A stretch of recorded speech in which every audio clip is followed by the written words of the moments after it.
Bon après-midi, mesdames et messieurs. Gustave Thibault disait: l'ami vrai est celui qui sait regarder votre bonheur sans envie. Ces jours d'Assomption chez les fidèles catholiques, c'est le 13h sur Canada International. Voici les titres.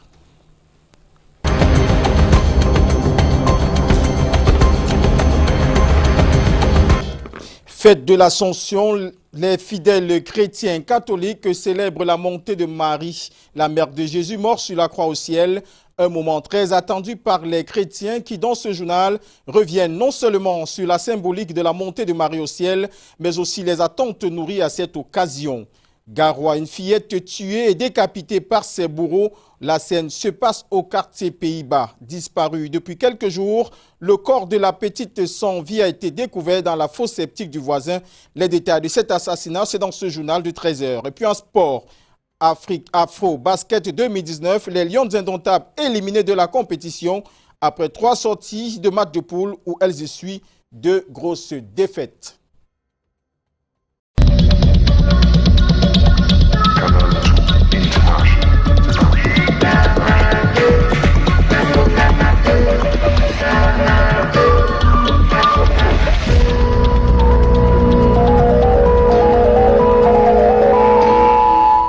Une fois de plus, bon après-midi, mesdames et messieurs. Ouvrons ce journal avec la célébration de l'Assomption par les chrétiens catholiques à Douala, plus précisément à la cathédrale Saint-Pierre et Paul de Bonadibon. Les fidèles chrétiens reviennent sur la symbolique de la fête, mais aussi sur les attentes nourries à travers leurs prières. Les propos sont recueillis au micro de William Nebou.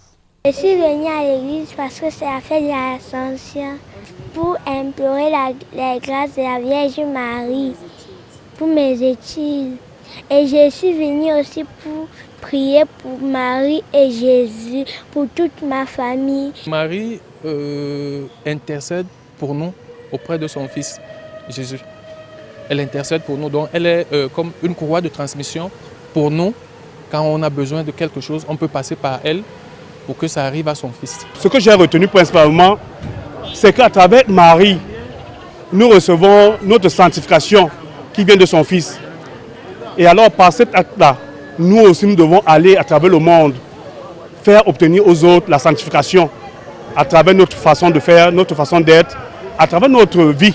Aujourd'hui, j'ai demandé à Marie de faire en sorte que je sois comme elle. Que l'ange vienne vers moi, me dire ce qu'il lui a dit et qu'elle a eu cet enfant-là. Oui. Donc j'ai demandé à Marie de faire en sorte qu'elle aille vers son fils amener mes prières. J'ai demandé à Dieu, à Marie, parce que ça fait un bout de temps que j'ai le problème dans mon foyer, qui me donne la sagesse pour savoir, pour connaître ce qu'elle doit faire. J'ai retenu qu'elle a fait trop de sacrifices pour moi, pour nous, et qu'elle occupe une place très importante pour nous les chrétiens. Qu'elle nous comble de toutes ses grâces et qu'elle continue de faire le travail dont elle a toujours fait dans nos vies. La Vierge Marie, c'est un modèle que nous devons imiter. À Yaoundé, la paroisse Saint-Augustin de Ngousso réussit le pari du vivre ensemble. Anglophones et francophones se sont réunis pour communier ensemble et élever les prières à l'occasion de la célébration de l'Assomption. Au cours de l'homélie, la symbolique de la Vierge Marie a été présentée comme modèle économique pour sortir le Cameroun de la misère. Yanis Kamga et Serge Alain Zebou nous apportent plus de détails.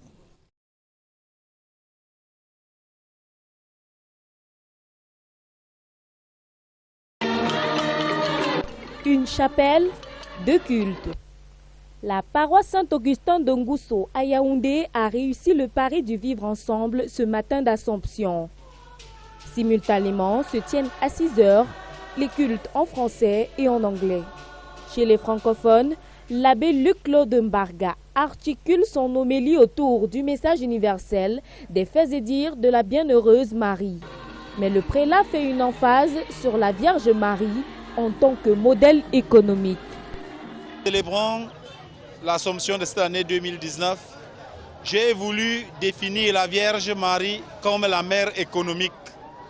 Celle-là qui, par son fiat, l'acceptation de la volonté de Dieu, a pensé le développement du monde.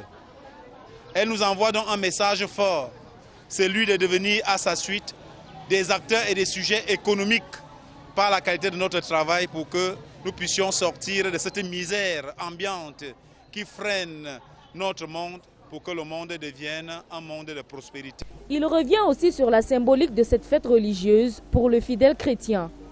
La fête de l'Assomption, c'est la fête de la glorification, de l'élévation de la Vierge Marie par son Fils, parce qu'elle a su faire la volonté de Dieu dans sa pureté, et par cette pureté, elle rentre dans cette gloire à laquelle elle était destinée dès son origine. Les prières, chants et youyou des ouailles s'élèvent pour célébrer la mère du Christ et les festivités religieuses se poursuivent avec à 11 h la messe des sacrements. Alors que les fidèles chrétiens catholiques célèbrent la montée de Marie au ciel à Garoua, c'est des cris et des larmes. Une fillette de 3 ans brutalement assassinée dans cette ville. Les faits dramatiques se sont produits hier au quartier Pays-Bas, porté disparu depuis quelque temps. C'est finalement le corps sans vie a été découvert.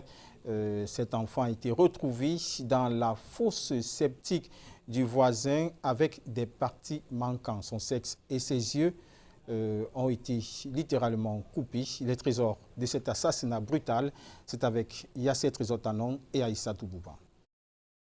C'est dans cette fosse septique au quartier Pays-Bas, dans la ville de Garoua, région du Nord Cameroun, que le corps sans vie de l'enfant de 3 ans a été extirpé. Porté disparu depuis quelque temps, c'est finalement dans la fosse septique du voisin, le nommé Bouba Troumba, que le corps a été retrouvé avec quelques parties manquant à l'appel, notamment le sexe, les yeux, la langue et entre autres. La population furieuse face à ce qu'elle appelle un acte de trop s'en est prise au présumé bourreau, battant sur lui et sa femme.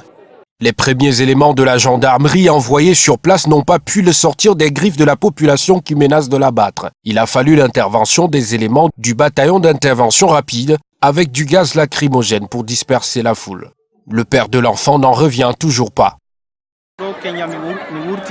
L'enfant est sorti depuis hier. On l'a cherché partout dans le quartier. On a même fouillé les puits du quartier. Finalement, on l'a trouvé. Pourtant, le voisin l'avait caché avec pour intention de la tuer. La famille de l'enfant ne décolère pas et le bourreau supposé est désormais entre les mains des forces de défense. Tout porte à croire qu'il s'agit d'un crime rituel. Le bourreau supposé aurait-il agi seul ou avec la complicité de certains? Comment l'enfant s'est retrouvé chez lui? Seuls les éléments de l'enquête ouverte par la police judiciaire de Garoua pourront déterminer les réponses à toutes ces questions. Triste, n'est-ce pas? Alors maintenant, à Kumbo, le prêtre de la paroisse de Caricom, kidnappé puis relâché, sème les mois dans le diocèse de Kumbo. L'évêque de ce diocèse, Monseigneur Georges Nkou, est monté au créneau pour dénoncer ce qu'il qualifie d'actes monstrueux et barbares. Le prêtre Dieudonné, puisqu'il s'agit de lui, a été torturé pendant près de 5 jours par les activistes séparatistes. Les détails de cet enlèvement puis ce relâchement avec Patrick Ngwanya et Lambette. Georges Okou, évêque du diocèse de Kumbo, dit non et exprime son désarroi quant au kidnapping et torture dont font face les prêtres de son diocèse. Le dernier en date est celui du prêtre de la paroisse de Kikaikom. Le prêtre de la paroisse de Kaikom a été enlevé pour 5 à 6 jours et est violemment torturé avec méchanceté. Il a subi les humiliations les plus atroces. La situation est telle que quand il y a des conflits, les populations vont se réfugier à l'église et les prêtres sont les seuls qui sont encore sur le terrain et subissent au quotidien les affres de cette guerre.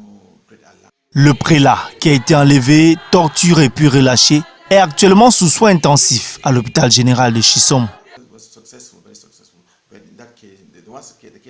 Il a été torturé parce qu'il a accusé à tort de collaborer avec les militaires, de venir en aide aux enfants martyrisés, ce qui n'est pas vrai. Il a été monstrueusement tabassé. Je dis bien monstrueusement tabassé. Et ce genre de choses n'est pas digne de notre pays. Il faut également noter que suite à cet enlèvement, l'évêque de Kumbo a ordonné la fermeture temporaire de la paroisse de Kikaikom, tout en précisant que l'école catholique de Kumbo est fin prête pour accueillir les élèves à la rentrée prochaine, car l'avenir des enfants en dépend. Après cet enlèvement rentrant à Garoua, une situation très touchante affecte le père d'une famille. alité aujourd'hui pour cause de blessures chroniques. Ce dernier tend la main aux âmes de bonne volonté pour une situation favorable. Alex Dembe Aïssa Toubouba nous apporte plus de détails. C'est un cas social qui suscite presque de la pitié. Le nommé Temdangdi Augustin, la cinquantaine bien sonnée, souffre d'un mal qui a fini par constituer un véritable handicap. Depuis 9 mois, ce père de famille dit n'avoir pas fermé l'œil. À l'origine, le mal de ses pieds. Un pied devenu presque inguérissable. Progressivement, la chair est quittée, laissant entrevoir juste les os. Dépassé par cette douleur indescriptible, ce père de famille de 5 enfants vivant à Garoua, dans la région du Nord, est aujourd'hui sans voix. Le mal persiste, son état de santé se détériore au fur et à mesure que le temps passe. Il lance ici un cri de détresse à toutes les âmes de bonne volonté. Le docteur fait sa visite le lundi, alors fait la visite le lundi. Il vient trouver que les orteils ici étaient brûlés. Les orteils là étaient brûlés comme si on avait mis du feu même. Lui, il a été étonné. Bon, il dit que vraiment, de là, l'intervention du chirurgien. Il m'amène, il dit que, bon, on avait déjà parlé. J'ai dit, on a parlé, comment mon docteur? Il dit, vraiment, ça ne va pas aller, il faut 200 000. Bon, dans les 200 000 là même, les 200 000 ne vont pas suffire. C'est son major qui me dit maintenant que c'est major, que les 200 000 ne vont pas suffire. Il faut 400 000. Il souhaite également qu'on lui vienne en aide afin de trouver voies et moyens pour soigner son mal. Retraité depuis quelques années et vivant à Garoua avec sa grande famille, Augustin Temdangdi tend une main à toutes les personnes pour voler à son secours.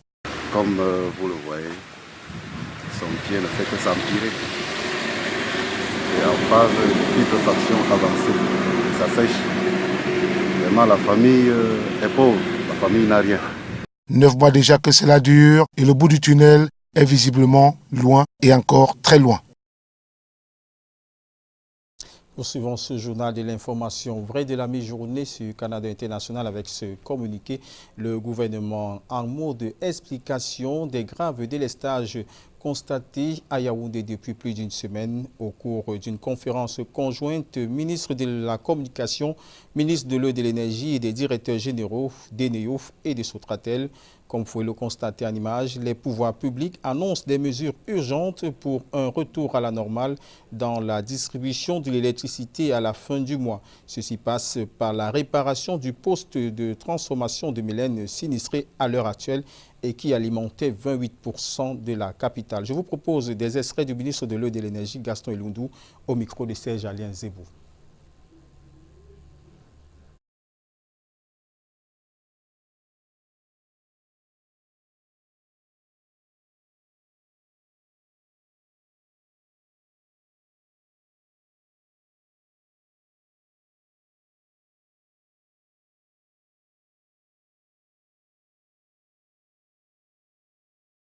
De la salle des contrôles. Ces cellules sont donc parties. Le poste est désormais hors service.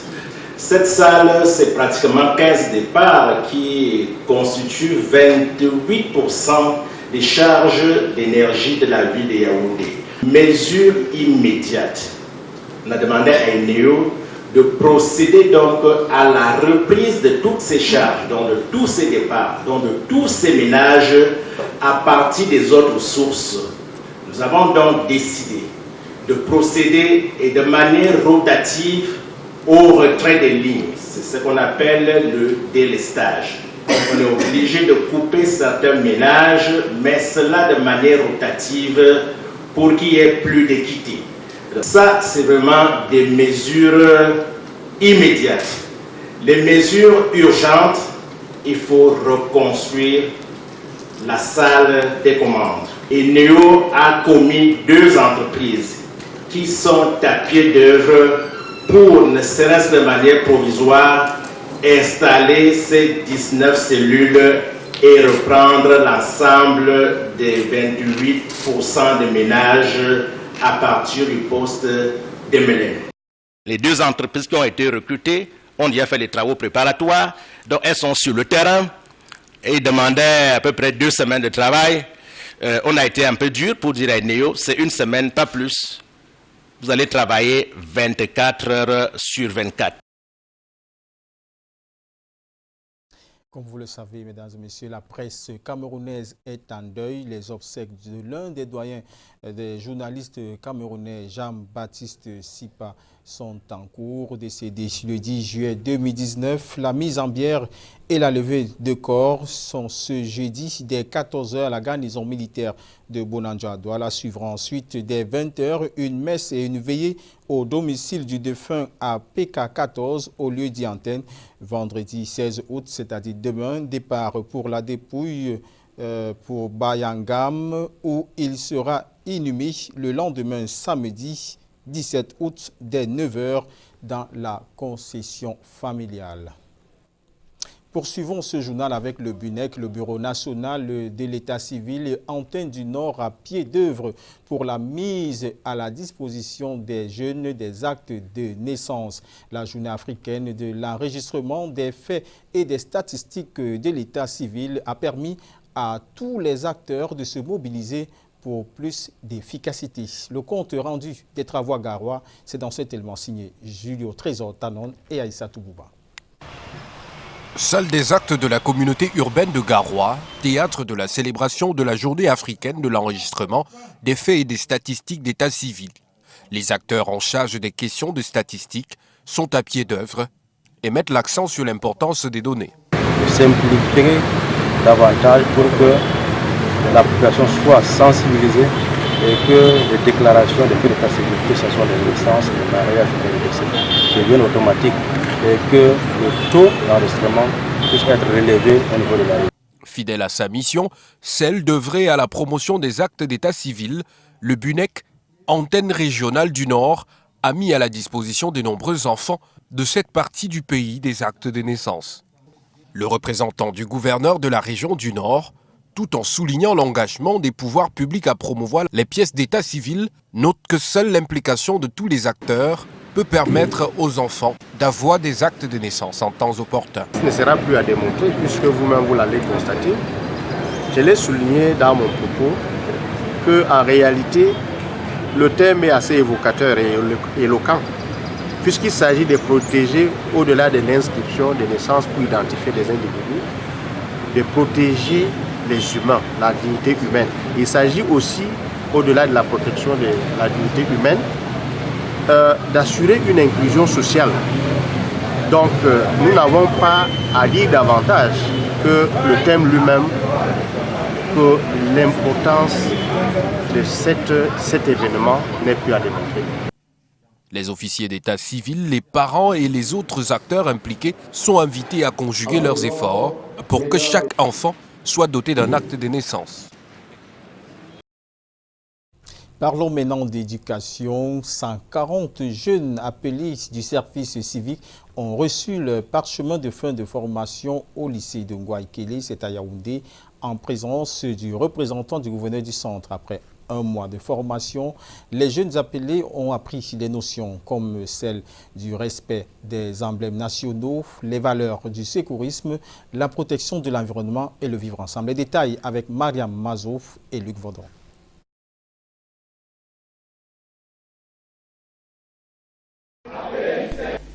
Ils jurent désormais d'être des ambassadeurs du développement du Cameroun.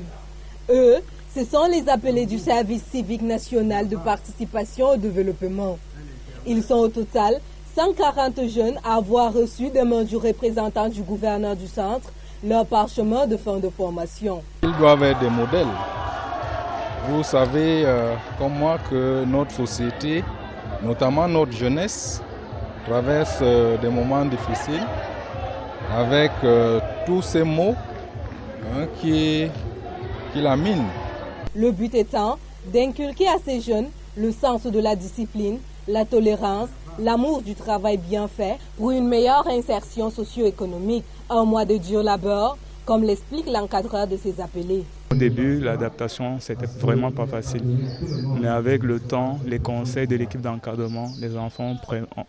Les pas cadencés, la démarche majestueuse, ces jeunes ont su prouver qu'ils sont aptes à relever le défi qui les attend désormais. Démonstration de secourisme, Prestations théâtrales, danse traditionnelle, tout ce qu'il faut pour mettre en scène le vivre ensemble. De l'émotion mélangée à la joie pour cette nouvelle cuvée d'Apelé. Un sentiment de joie, un sentiment d'amour et un sentiment de se sentir plus que les autres parce que ce n'est pas tout le monde qui est appelé du service civique. Au début, c'est vrai que c'était difficile. En entrant, on voulait déjà rentrer, mais au milieu, là, au bout du compte, ça nous plaisait déjà. Une formation qui s'achève avec des projets concrets pour l'avenir. Le lancement officiel de la campagne de la saison cacaoyère a illuminé la ville de Sarmelima sous l'égide du ministre du Commerce Luc Magloire-Mbarga à Tangana. Occasion de mettre en exergue pour le ministre les vertus et les valeurs du cacao made in Cameroun. Racha Basek Yetna et Emmanuel Kweta pour plus de détails. Seuls des Malabel, on ouvre solennellement la campagne 2019-2020 de la saison cacaoyère. Mais encore, on célèbre les cacaoculteurs. À cet effet, le ministre du Commerce, Magloire-Mbarga Tangana, accompagné d'autres membres du gouvernement et des autorités traditionnelles, est heureux de cet événement. Aux planteurs de mieux s'organiser, de se structurer pour profiter de cette dynamique qui joue à leur avantage. Il y a également des signes qui ne trompent pas. Les conditions me semblent donc particulièrement réunies pour qu'enfin, après 2-3 campagnes difficiles, que le producteur camerounais retrouve le sourire. Un bilan plus que détaillé de cette nouvelle saison pour cette nouvelle année. Le directeur de l'ONCC, Michael Ndoping, bien que reconnaissant les avancées et les efforts des agriculteurs, leur demande un peu plus. Qui mettent l'accent sur la qualité, en bien fermentant et en bien séchant. À ce moment-là, ils vont vendre un cacao de qualité et ils peuvent gagner sur les deux bords. Sur le bord de la qualité et sur le bord de la demande forte. Bénéficiaires des cartes et de livrets d'agriculteurs personnifiés, les cacaoculteurs sont plus que ravis de leur nouvelle situation stable. Mais encore, ils n'en demeurent pas moins que des attentes. Des coxeurs qui nous dérangent et les mauvaises routes. Donc ce que nous attendons du gouvernement, nous ouvrir une route. Si on pouvait nous accorder un matériel pour transformer, on gagne un peu plus. Un seul litre de beurre de cacao, on peut le vendre à 20 000 ou à 25 000. 1925 tonnes de cacao comptabilisées dans le sud, au nord-ouest, à l'est, dans le centre, à l'ouest et au littoral Cameroun pour l'économie grandissante du pays. En sport, parlons de l'Afro-Basket Dakar 2019. Les Lions indomptables éliminés de la compétition après 3 matchs de poule. Les plénipotentiaires camerounaises de la balle orange ont essuyé 2 cuisantes défaites. Les détails avec Alex Lembe. Après un parcours mi-figue mi-raisin à la dernière Afro-Basket, puisqu'ayant été éliminés en quart de finale, les Lions indomptables de la balle orange viennent de passer à côté de l'Afro-Basket Dakar 2019. Les coéquipières de Amina se sont fait raser les crinières 2 fois de suite et respectivement par le Nigeria qui a été sans pitié avec elles en leur imposant un écart de plus de 60 points, puis les Égyptiennes qui également n'ont pas fait de cadeau aux Lions. Après cette défaite d'hier, nos plénipotentiaires de la balle orange ont naturellement été écartés de l'Afro-Basket 2019 sans conviction aucune. Pourtant, après une victoire face à la Tunisie lors de leur première sortie, les pouliches du coach Pepouna ont donné une lueur d'espoir aux amoureux de la balle orange que non, loin s'en est fallu. 3 matchs pour 1 victoire et 2 défaites, nos Lions ont largement été au-dessus de la moyenne. C'est peut-être le lieu de se poser des questions sur la relève. C'est avec cette information de l'Afro-Basket Dakar 2019 que l'édition de l'information vraie de la mi-journée s'achève. Nous souhaitons une très belle fête à tous les chrétiens catholiques. Au revoir et à demain, s'il plaît à Dieu.